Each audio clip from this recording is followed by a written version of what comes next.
मेरा मायका। बच्चों की गर्मियों की छुट्टी लगे अभी 2 दिन ही हुए थे। सुबह सुबह पापा का कॉल आ गया। बोले, बेटा कब आओगी? मैंने अनमने मन से बोल दिया, पापा कुछ पक्का नहीं है, ऋषि टूर पर गए हैं, उनके आने के बाद देखती हूँ। पापा की आवाज रुआसी हो गई। बोले, बेटा तुम्हारी माँ नहीं है तो क्या हुआ, तुम्हारा मायका तो है और मैं तो हूँ। ऋषि से बात करो और जल्दी आ जाओ। मैं जी पापा के आगे कुछ बोल ही नहीं पाई। जब तक माँ थी उनसे रोज फोन पर ढेरों बातें करती थी। साल में एक बार गर्मी की छुट्टियों में मैं पूरे 10 दिन के लिए मायके जाती थी। वो सुख किसी जन्नत से कम नहीं होता था।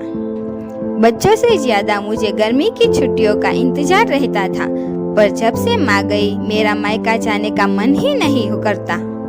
ऐसा लगता जैसे मेरा मायका ही खत्म हो गया। एक सुनापन, एक खालीपन शायद मेरी जिंदगी में भर गया।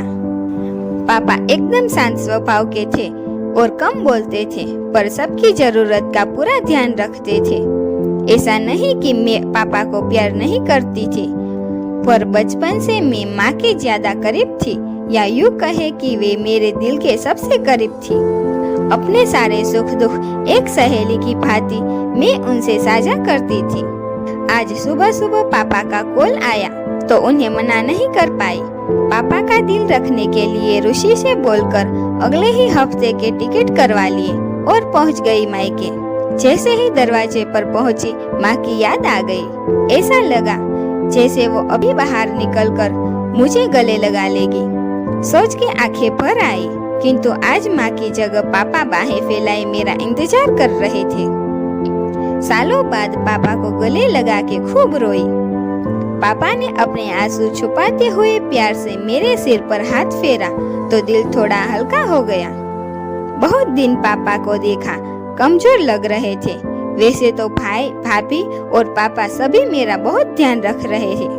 बच्चे तो अपने खेल और मस्ती में व्यस्त हो गए थे, पर ना जाने क्यों मेरी नजरें हर पल जैसे माँ को ही ढूंढती थी। आज भी पापा पहले की तरह रोज खाने के बाद मेरी पसंदीदा मटका कुल्फी लेना नहीं भूलते थे। भाई भी बच्चों को कभी पार्क, कभी चिड़ियाघर तो कभी बाजार घुमाने ले जाता था। भाभी भी रोज मुझसे पूछकर मेरी पसंद का खाना बनाती। सब कुछ पहले की तरह ही था, बस माँ नहीं थी। इस बार मायके में मेरा दिल नहीं लग रहा था। माँ की कमी मुझे बहुत खल रही थी। ऋषि को कॉल करके मैंने 2 दिन बाद का टिकट करवा लिया। सबने मुझे रोकने की बहुत कोशिश की, पर मैं नहीं मानी। देखते ही देखते मेरे जाने का समय आ गया। आज शाम की ट्रेन से मेरी घर वापसी थी। मैंने सामान पैक करके रख लिया था, बस पापा का इंतजार कर रही थी। पापा ना जाने सुबह से बिना बताए कहाँ चले गए थे। उनका मोबाइल भी नहीं लग रहा था। मन घबरा रहा था, बिना बताए आखिर गए कहाँ। इधर ट्रेन का समय भी होता जा रहा था। समझ नहीं आ रहा था कि क्या करूं। तभी पापा का कॉल आया। बोले, गुड़िया तुम लोग स्टेशन पहुंच जाओ, मैं सीधे वहीं पहुंच रहा हूँ। हम लोग स्टेशन पहुंच गए। ट्रेन सही समय पर थी। पापा स्टेशन पर हमारा इंतजार कर रहे थे। उनके हाथ में एक बॉक्स था। उन्होंने मुझे देते हुए गले लगाया और बोले, इसे ही लेने गया था, इसीलिए देर हो गई, संभाल के रखो। मैंने आश्चर्यचकित होते हुए पूछा, इसमें क्या है? पापा की आंखें भर आई। अपने आंसू पोंछते हुए बोले, तुम्हारी माँ का प्यार। कुछ समझती तभी ट्रेन आ गई। हमें ट्रेन में बैठा के पापा और भाई ने विदा कर लिया। मेरी नजरों से ओझल होने तक पापा वहीं खड़े हाथ हिलाते रहे। मैं भी एकटक ना जाने कब तक बाहर खिड़की से उन लोगों की निहारती रही। तभी बेटे ने आवाज दी और मेरे हाथों में एक चिट्ठी थमाते हुए कहा, मम्मी नाना जी ने ये आपके लिए दिया है। मैंने तुरंत चिट्ठी खोली। मेरी प्यारी गुड़िया रानी, सदा खुश रहो। जब तक तुम्हारी माँ थी, तुम्हारी हर छोटी बड़ी बात का ख्याल वही रखती थी। मैं जानता हूँ कि मैं तुम्हारी माँ की जगह तो नहीं ले सकता, पर उनकी कमी की पूर्ति करने की कोशिश तो कर सकता हूँ। आज तुम्हारी माँ होती तो हमेशा की तरह अपने हाथों से तुम्हारे लिए बड़ी पापड़ अचार बना के भी साथ भेजती। माँ के हाथ का तो नहीं, पर उसके स्वाद जैसा सब सामान एक दुकानदार से बनवाने की कोशिश की है। उम्मीद है तुम्हें पसंद आएगा।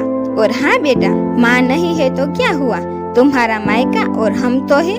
पहले की ही तरह तुम्हारा इंतजार रहेगा। ढेर सारे प्यार और आशीर्वाद के साथ, तुम्हारे पापा। पत्र पढ़ते पढ़ते मेरी आंखों से अश्रुधारा बहने लगी। सहसा मेरे मुंह से निकला, आई लव यू पापा। बात छोटी सी थी, पर उसमें अथाह प्यार समाहित था। ये सिर्फ मैं ही महसूस कर सकती थी। मायके से घर आई 1 महीना बीत गया था। अब पापा से रोज एक बार कॉल करके मम्मी की तरह घंटों बातें करती हूँ।